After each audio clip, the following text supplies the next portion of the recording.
Assalamu alaikum. De leen nuyu di leen ziar gars yi tey le mardi le 22 octobre 2024 ñoo sa actualité géopolitique internationale gars yi ñoo si diggante Chine Taïwan de États-Unis gars yi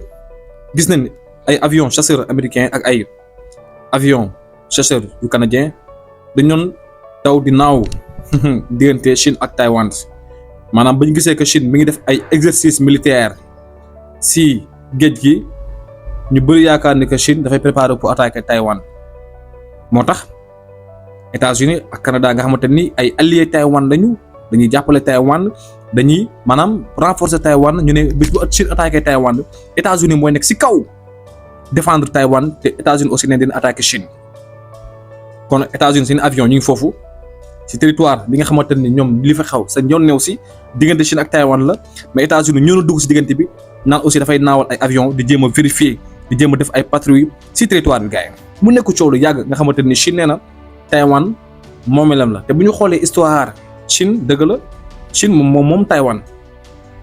mais Taïwan jamono ji au lieu mu jéem a jege Chine maanaam Chine mooy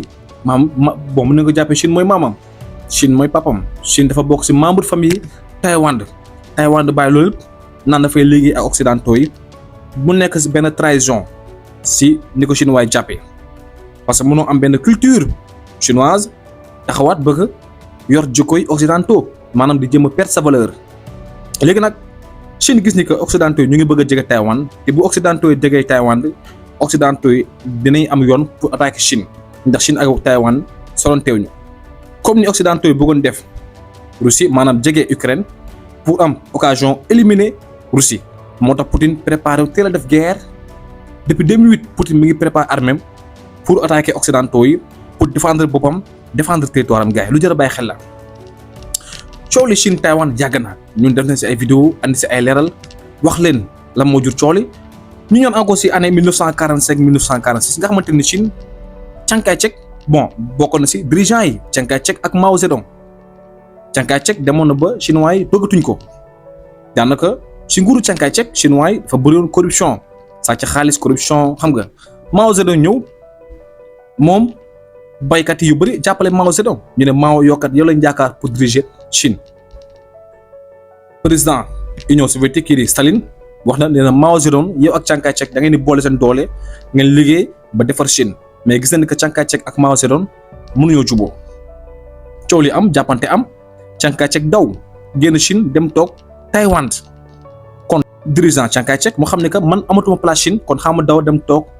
Taïwan pour jéem a noppal foofu noonu moo gën a le 1er octobre 1949 ñu proclamé li ñuy wooye la République populaire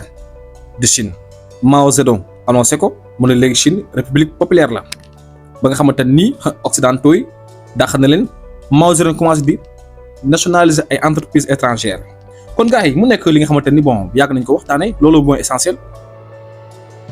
Taïwan nekk benn moomeelu Chine yàgg na wax ne que Taïwan moomeelam la Chine nee na musul am ambition pour attaquer Taïwan Chine wax na ko Chine nee na man musuma am ambition attaquer Taïwan waaye du nangu tamit li nga xamante ni mi ngi sama côté samay ennemis occidentaux yi ñëw di fa jege non parce que man du ma ko nangu man mënumaa nekk maanaam si kër bi nekk en face maa ko moom abal ko sama dëkkandoo mais man sama dëkkandoo boobu du ma nangu ñi nga xamante ni dañ maa bëgg a faagagal du ma nangu sama dëkkandoo di accueillir ñi nga xamante ni man dañ maa bëgg a faagagal ndax ñooñu. bu ñu accueillir ba ñëw dëkk man face à face ñooñu tey am nañ occasion pour éliminer ma am nañ occasion pour rey ma Chine loolu la teel a comprendre moo tax mu menacé Taïwan gis na ni Taïwan mi ngi approché occidentaux yi te loolu dangereux pour Chine ndax bu leen fàtte ni occidentaux yi ñu ngi si ay pexe pour jéem a wàccee économie Chine gis nañ ni que Chine jamono ji amul benn réew bu ko mën a téye si monde bi Chine seen économie nu ma nekk di avancer kenn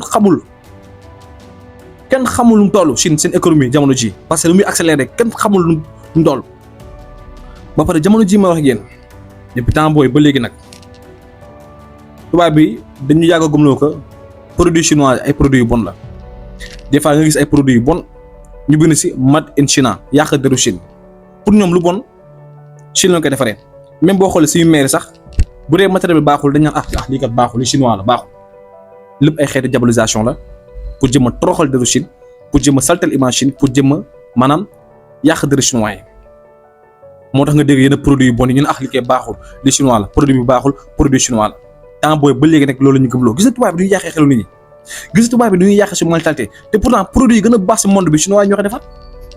produit yi gën a baax si monde bi chinois ñoo koy defar waaye comme ñun dañoo nampal yaruñu benn yar bi nga xamante nii wala tombeeg télévision yi di ñu gëmloo ko lu bon matériel bu bon chinois la yu baaxul chinois la lépp li gën a bon chinois ñoo koy defar non ñu bëri comprendre duñ parce que loolu maanaam histoire la gars yi manipulé pour ñoom occidentaux lu ñu defar moo baax mais chinois yi li ñuy defar dara baaxul loolu manipulation la parce que dañoo bëgg daaneel économie Chine te fu ne nii ñu ngi ay pexe xool naka la ñuy daaneel économie Chine ñoom tey bu leen leeral ko Chine nekkul puissance dañuy attaquer Chine bombarder Chine yàq économie Chine mais gis nañ ni mënuñu dara ci Chine puissance économique la Chine puissance militaire la mooy 3e puissance militaire d'après sondage yi nga xamante ni ñoom occidentaux yi ñoo ko joxe ñoom kon Chine jamono ji te ko yombul te Chine keroog exercice militaire bu garaaw lañ def 153 avions 153 avions la Chine jëkkati di def ay manœuvre di def ay exercice militaire Taiwan tiit dem woon ndimbal occidentaux yi problème ñaari dëkkandoo lu si yoon occidentaux yi ñoom bu ñu toogoon si biir waxtaanee ko coodu am man dama jàpp ne Chine ak Taiwan occidentaux ñoo ne si diggante comme Corée du Nord ak Corée du Sud tey bu américains yi teggoon seen loxo foofu rek juboo day am diggante Corée du Nord ak Corée du Sud parce que ñaari dëkkandoo seen problème interne keneen ku jóge sa àll bi waruñu ñëw na dafay régler seen problème te bu coo amee parce que américains yi ñoo ne si biir américains yi ñoo bëgg a jaxase Chine ak Taïwan te bu ko dee amee bu jàppante amee américains yi ñoo ko déclenché ndax Chine ak Taïwan gëmu ni si ay affaire yu ñàkk fedd ña la war a séparer parce que gis nañ rapprochement bi Taïwan def ak occidentaux yi Taïwan bëgg perte valeur am bëgg yor ay valeur occidentale te ñoom si Chine lañ jógee ñoom Taïwan ancien dirigeant Chine Chiang Kai-shek moo daw dugg Taïwan pour maanaam am refuge toog foofu noonu ñu bëri ànd ak moom topp ko ba tey ji naan Taïwan kon Taïwan moomeelu Chine la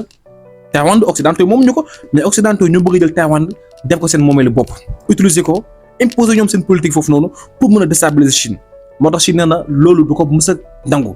du ko mës a d'accord comme li occidentaux yi bëggoon def Ukraine maanaam téye Ukraine imposer ñoom seen culture teg fa ay base militaire pour jëm a bombarder Russie attaquer Russie heureusement ba loolu àggul loolu jàllul Poutine dafa nekk benn stratégie Poutine teel a déclencher guerre éliminer avancer OTAN biir Ukraine kon gars yi ngeen wax seen xalaat ci commentaire yi maa ngi koy yemale fii jaajëf.